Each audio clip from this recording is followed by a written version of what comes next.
l'alcool c'est un enjeu de santé publique, c'est la deuxième cause de mortalité évitable en France. Il y a encore 40 000 morts par an en France des complications de l'alcool. C'est parfois un enjeu un peu négligé puisque tout le monde se dit on consomme, oui, donc 80% de la population française consomme de l'alcool. Il faut se dire oui, ça peut arriver, on peut développer une maladie de l'usage d'alcool avec un usage qu'on ne contrôle plus et des complications médicales, sociales, professionnelles.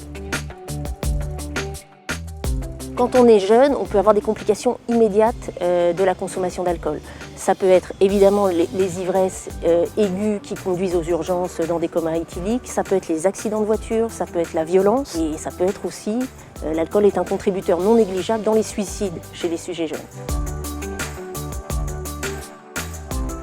Les patients que nous recevons après des années de consommation, ils ont en général accumulé un certain nombre de complications. Alors il y a les complications familiales, relationnelles, beaucoup ont perdu leur travail, se sont disputés avec un certain nombre de membres de leur famille du fait des consommations d'alcool. Il y a des modifications comportementales, du caractère et parfois des actes de violence. Et puis il y a des complications médicales.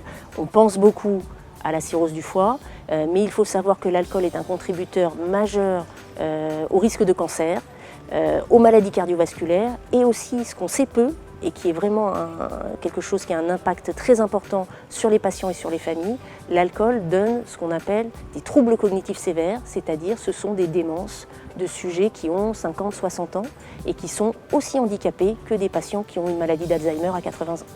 Et donc ces patients-là, ils nécessitent énormément de soins et c'est vraiment un enjeu majeur de prise en charge pour la société.